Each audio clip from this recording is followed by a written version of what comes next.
anybody that didn't get one of the handouts, has the picture and stuff. Deborah's going to grab some there.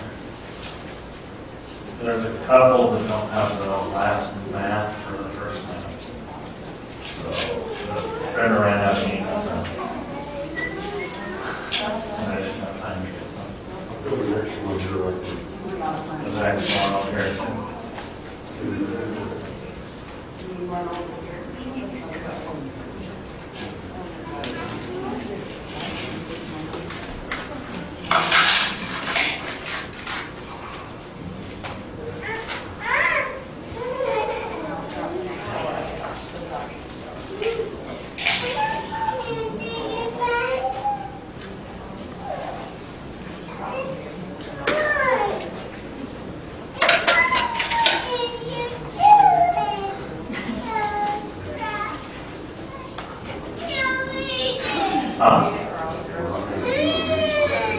Okay. Announcements.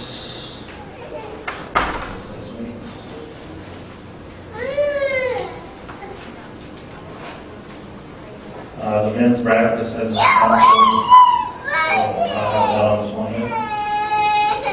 Tonight, 6 p.m., we'll be going over more of Elijah. We covered some this morning in Sunday school. Wednesday, 5 p.m. we have food fellowship. It's a pop-up. And 6 p.m. we have a service that we go over today's service in a little more detail. I think that's it.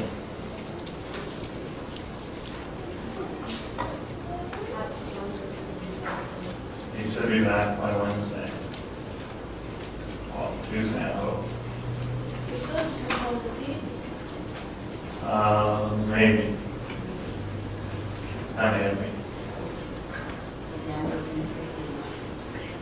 I hope so. I don't know where he's at. He's at 2, 3, or 4 Mile Lake, something like that. 4 Mile Lake. Okay. See, I go to the wrong one. I don't either. Today's message, God's messengers to the northern kingdom.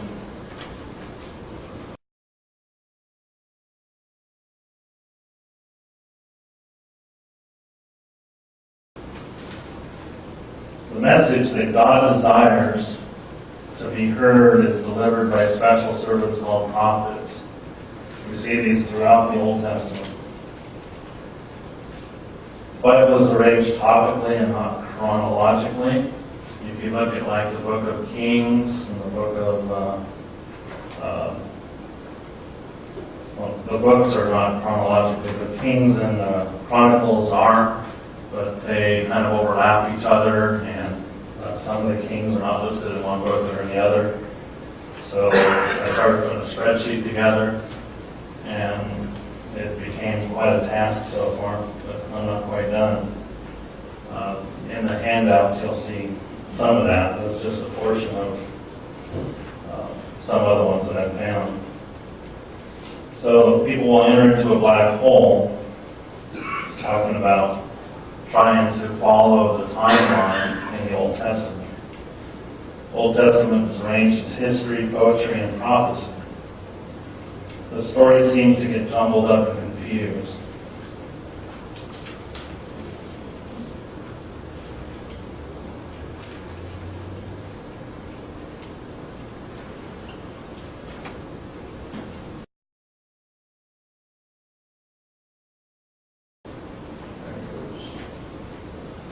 So God's people were divided into 2 kingdoms.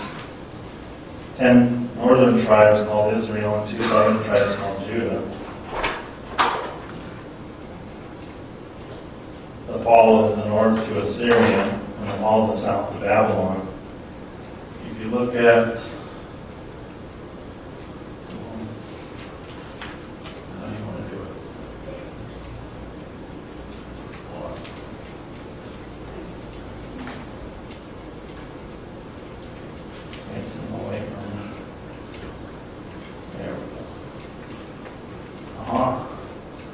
You can't read nothing on there, so we did the handouts.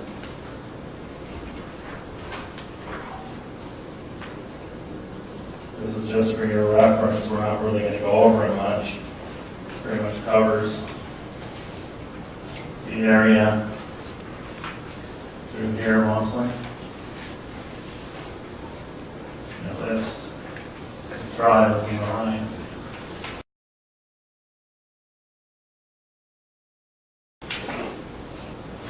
There is a 13th tribe that are the Levites that ran the temple, but they did not get a land.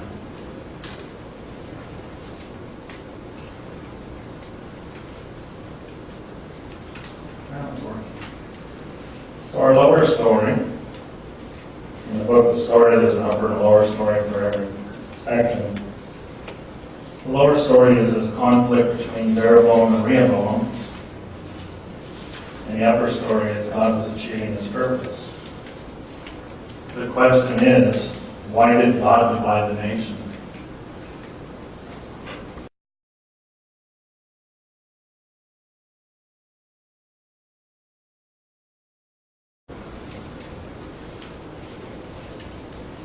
God divided the nation because his people were sending the wrong message.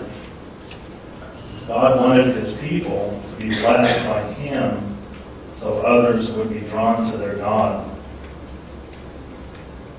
The nation rebelled from God, becoming complacent in devotion, disobedient to God's commands, and worshipers of pagan gods. I looked up the word complacent, and it kind of blew me away. Showing smug or uncritical satisfaction with oneself or one's achievements. I can say that I've been there many times where you feel like, oh yeah, I've accomplished all I can accomplish. I'm doing all I can. There's not much better I can do.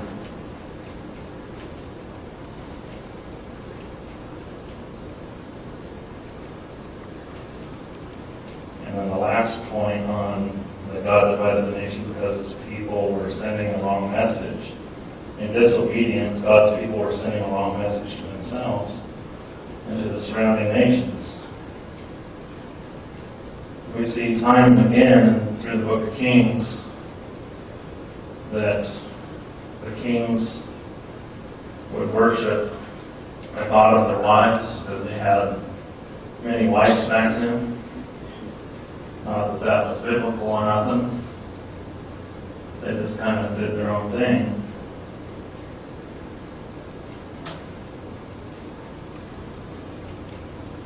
God divided the nation so that he could purify the message regarding God's character. God does not need all 12 tribes to fulfill his promises to Abraham and David. From the offspring of David, from the tribe of Judah, God will bring the Messiah. This promise is fulfilled in Jesus. So all the battles through the Old Testament are to keep the bloodline of Christ purified. Satan, works on unpurifying anything he can. And if we go to your other handout,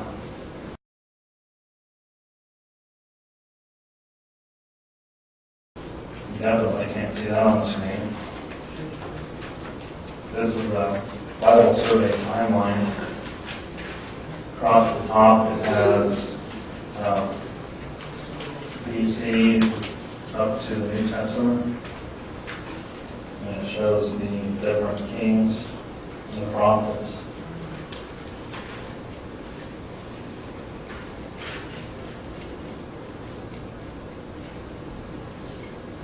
And we see Daniel is about where that last, looks like a check mark line is. And if you go back to Saul, David, and Solomon, that's where the kingdoms are split after that. I think God got tired of trying to have one king that would keep him as number one. So the 12 kingdoms gave him a variety of people. Plus their population was getting pretty big at this point too. I know when we go into the book of Numbers, it mentions at one point there being 600,000 people. So this was after that.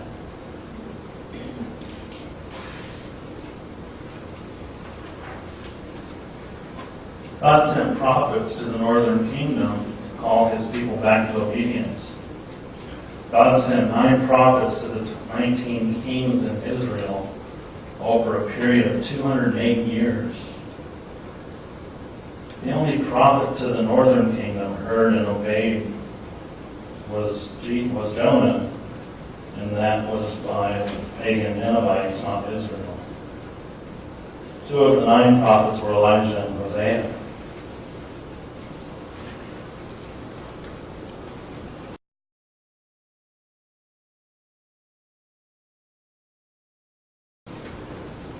So this handout is along with, on the right you see Elijah and Elisha.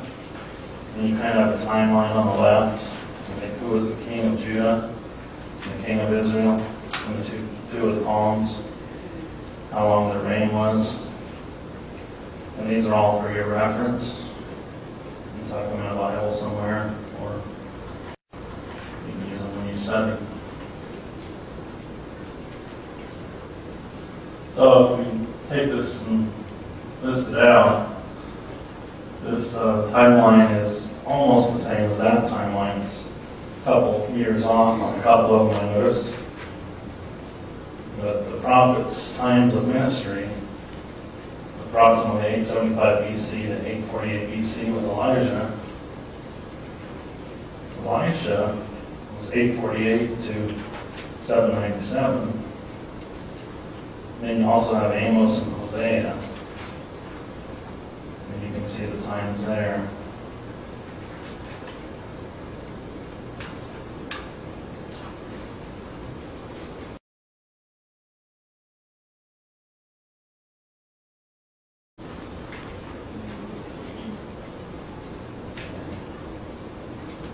So Elijah, in his encounter with the 450 prophets of Baal on Mount Carmel, is well known. Israel's God answered by fire. 1 Kings 18, 16 through 20.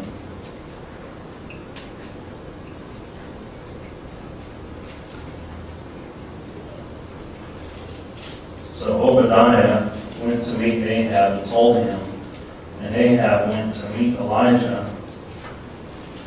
When he saw Elijah, he said to him, "Is that you, you troubler of Israel?"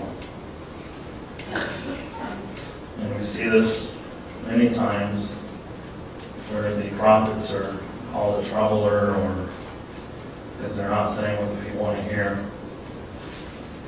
Verse 18, "I have not made trouble for Israel," Elijah replied, "but you and your father's family have.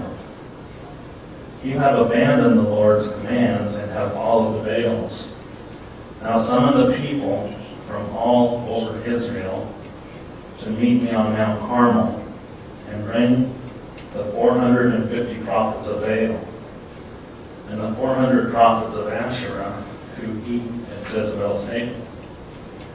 So if we go through the rest of this,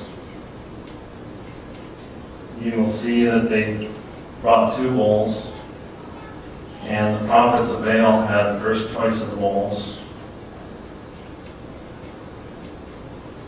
And so for some reason I associate this event on the prophet of Baal side as a Three Stooges movie,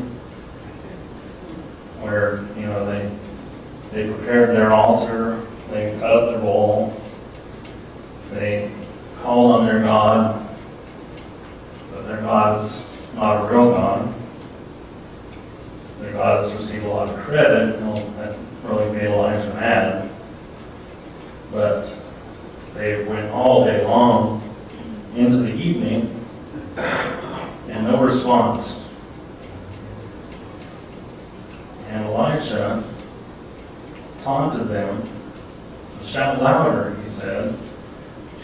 he is a god. Perhaps he is even not, or busy, or traveling.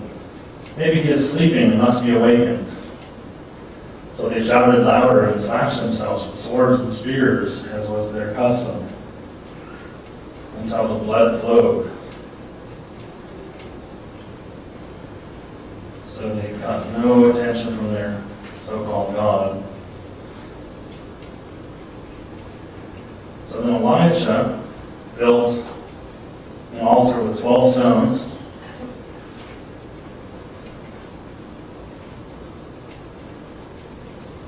In the name of the Lord, dug a trench around it, large enough to hold 2 seahs of seed. He arranged the wood and cut the bowl in pieces and laid it on the wood. Then he said to them, fill 4 large jars with water and pour it on the offering and on the wood. Then he said, do it again. And then the 3rd time. We're talking a doused offering, including the trench, was filled with water.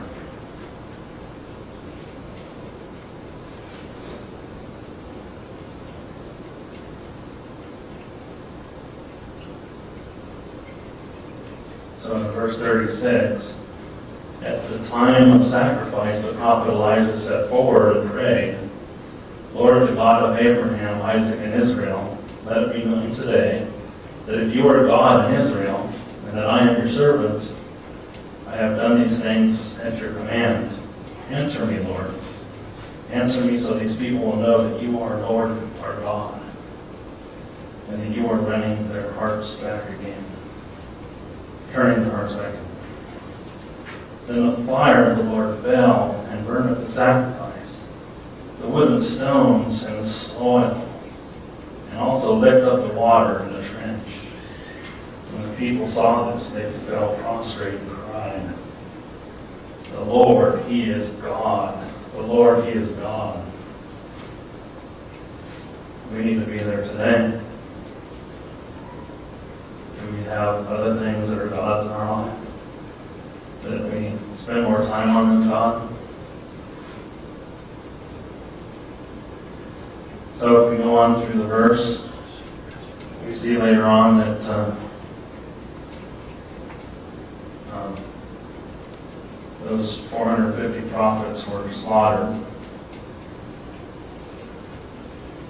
And then we go into the miracle of the end of the drought, where Elisha goes up into the hill and has Elisha go check the sea, and after he's praying, he sees a hand-sized cloud, and then he tells him to run and tell Ahab. Then also we have Hosea, under Jeroboam 2, was commanded by God to marry Gomer, a prostitute, and to love her. See that in Hosea 1.